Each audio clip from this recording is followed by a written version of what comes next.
Shalom, salam damai sejahtera Bapak Ibu, Saudara dan Saudariku seiman. Semoga saya menjumpai Anda semuanya dalam keadaan yang sehat walafiat, tetap semangat, tetap tersenyum, dan tetap berpengharapan pada Tuhan kita Yesus Kristus. Anda sekalian selalu dalam lindungan kasih Tuhan. Dan buat sama saudara dan saudariku yang sakit, dalam nama Tuhan Yesus, Anda sembuh.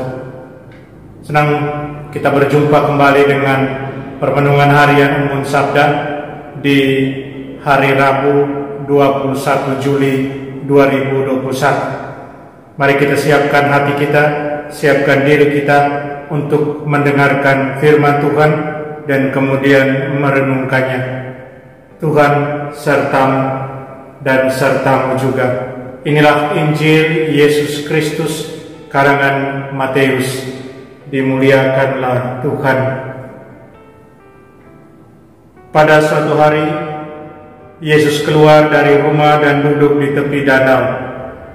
Maka datanglah orang banyak berbondong-bondong lalu mengerumuni dia, sehingga Yesus naik ke perahu dan duduk di situ, sedangkan orang banyak semuanya berdiri di pantai. Yesus mengajarkan banyak hal kepada mereka dengan memakai perumpamaan-perumpamaan. Ia berkata, ada seorang penabur keluar menaburkan benih. Pada waktu ia menabur, sebagian benih itu jatuh di pinggir jalan, lalu burung-burung datang memakannya. Sebagian jatuh di tanah yang berbatu-batu, yang tidak banyak tanahnya. Lalu benih itu pun segera tumbuh karena tanahnya tipis. Tetapi sesudah matahari terbit, layulah tumbuhan itu dan menjadi kering karena tidak berakar. Sebagian lagi jatuh di semak duri, lalu makin besarlah semak itu dan menghimpitnya sampai mati. Dan sebagian lagi jatuh di tanah yang baik, lalu berbuah. Ada yang 100 ganda, ada yang 60 ganda, dan ada yang 30 ganda. Barang siapa bertelinga untuk mendengar, hendaklah ia mendengarkan. Demikianlah Injil Tuhan. Terpujilah Kristus.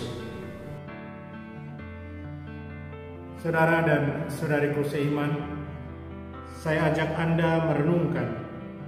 Jadilah pendengar sabda Tuhan yang baik, yang bermutu, yang menghasilkan buah. Saudara dan saudariku, apakah Anda lapar dan haus akan firman Tuhan? Kalau pertanyaan ini dilemparkan kepada kita, maka sebagai orang Kristiani, sebagai orang Katolik, saya kira semua akan menjawab, ya, saya lapar dan haus akan sabda Tuhan. Penginjil Matius dalam Injil hari ini memberitahu kita bahwa Yesus mengajarkan banyak hal kepada mereka yang datang. Mereka ini siapa? Mereka yang mau mendengarkan dan yang mau belajar sesuatu dari Yesus. Mereka yang terpukau dengan sabda yang keluar dari mulut Tuhan Yesus. Metode pengajaran Yesus sangat sederhana. Dia menggunakan perumpamaan-perumpamaan seperti dikatakan dalam Injil. Cerita-cerita pendek, gambaran dari kehidupan sehari-hari Yesus ambil untuk menyampaikan kebenaran yang tersembunyi tentang kerajaan Allah. Bagaikan seorang seniman yang terampil, Yesus melukiskan gambaran-gambaran itu dan menggugah dengan kata-kata pendek yang sederhana. Gambaran yang baik, perumpamaan yang baik berbicara lebih keras dan jelas dengan banyak kata-kata hampa, kata-kata tinggi. Yesus menggunakan gambaran kehidupan dan alam sehari-hari yang biasa untuk menunjukkan tatanan realitas yang lain, tersembunyi namun terlihat oleh mereka yang memiliki mata untuk melihat dan telinga untuk mendengar. Yesus berkomunikasi dengan gambaran dan cerita, ilustrasi hidup, agar para pendengarnya bisa menangkap dengan imajinasi mereka lebih kuat daripada satu presentasi abstrak. Perumpamaan yang Yesus pakai bagaikan harta terpendam yang menunggu untuk ditemukan. Saudara dan saudariku seiman, perumpamaan tentang benih yang ditabur dalam bacaan Injil, apa yang mau dikatakan kepada kita tentang kerajaan Allah? Setiap petani akan membuktikan pentingnya tanah yang baik untuk memasuk nutrisi untuk pertumbuhan, dan bagaimana tanaman mendapatkan makanan dan air yang dibutuhkannya kecuali dari akarnya. Kitab suci sering menggunakan gambar tanaman atau pohon yang menghasilkan buah untuk menyampaikan prinsip kehidupan dan kematian rohani. Berbahagialah orang yang percaya kepada Tuhan, yang kepercayaannya adalah Tuhan. Ia seperti pohon yang ditanam di tepi air, yang merambatkan akar-akarnya ke tepi aliran air, yang tidak takut datangnya panas terik, yang daunnya tetap hijau dan tidak khawatir dalam musim kemarau, yang tidak berhenti menghasilkan buah. Itulah gambaran yang seperti kita baca dalam Yeremia 17:7-8 atau dalam Mazmur 1 ayat 3. Gambaran orang yang kepercayaannya adalah Tuhan. Saudara dan saudariku seiman, perumpamaan Yesus tentang penabur ditujukan, kita tahu, kepada para pendengar firman-Nya, baik yang mendengarkan Yesus saat itu maupun yang mendengarkan Yesus saat sekarang di zaman kita ini. Ada berbagai cara untuk menerima firman Tuhan, dan mereka menghasilkan berbagai jenis yang sesuai, berbagai jenis buah yang sesuai.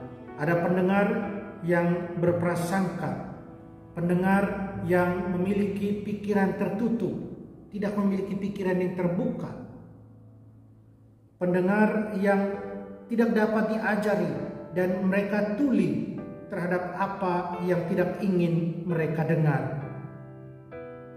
Lalu ada pendengar yang dangkal.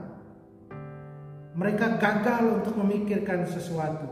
Mereka tidak memiliki kedalaman dalam mencerna sabda Tuhan yang datang. Mereka mungkin awalnya merespons dengan reaksi emosional, tetapi ketika reaksi emosional itu hilang, pikiran mereka mengembara ke sesuatu yang lain. Saudara dan saudariku seiman, ada tipe pendengar yang lain juga. Orang yang memiliki banyak minat atau perhatian, tetapi tidak memiliki kemampuan untuk mendengar dan memahami apa yang benar-benar penting, apa yang benar-benar esensial untuk kehidupan. Dan terakhir adalah orang yang mendengarkan dengan pikiran yang terbuka, rendah hati mendengarkan sabda Tuhan itu, siap untuk dibentuk, siap untuk berubah, siap untuk menghasilkan buah. Orang yang selalu bersedia mendengarkan dan belajar, tidak pernah terlalu bangga atau terlalu sibuk untuk belajar, selalu mau memahami dengan baik. Dan Tuhan memberikan kasih karunia kepada mereka yang lapar dan haus akan firman-Nya, agar mereka dapat memahami sabdanya itu, kehendaknya, dan mempunyai kekuatan untuk hidup sesuai dengan itu. Itu orang yang tanah yang keempat yang kita dengar dalam bacaan Injil. Saudara dan saudariku, apakah Anda dan saya kita lapar dan haus akan firman Tuhan dengan sikap yang terbuka, dengan sikap rendah hati, yang kemudian akan menghantar kita menghasilkan buah yang berlipat ganda?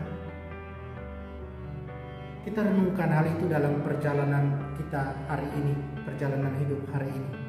Mari kita mohon kekuatan dari Tuhan. Kita berdoa. Tuhan Yesus, percaya dan beriman pada firman-Mu adalah jalan menuju kebijaksanaan, dan merenungkan rencana ilahi-Mu berarti bertumbuh dalam kebenaran. Bukalah mata kami terhadap perbuatan-Mu, dan bukalah telinga kami terhadap suara panggilan-Mu, agar kami dapat memahaminya untuk hidup kami, dan kemudian hidup menurut firman-Mu itu. Bantu kami, tolong kami. Amin. Mari kita mohon berkat Tuhan serta-Mu, kita sekalian, semua orang yang kita sayangi dan kasih. Segala usaha, rencana, dan kerja kita dilindungi, dibimbing, dan diberkati Allah yang Maha Kuasa, Bapa dan Putra dan Roh Kudus. Amin.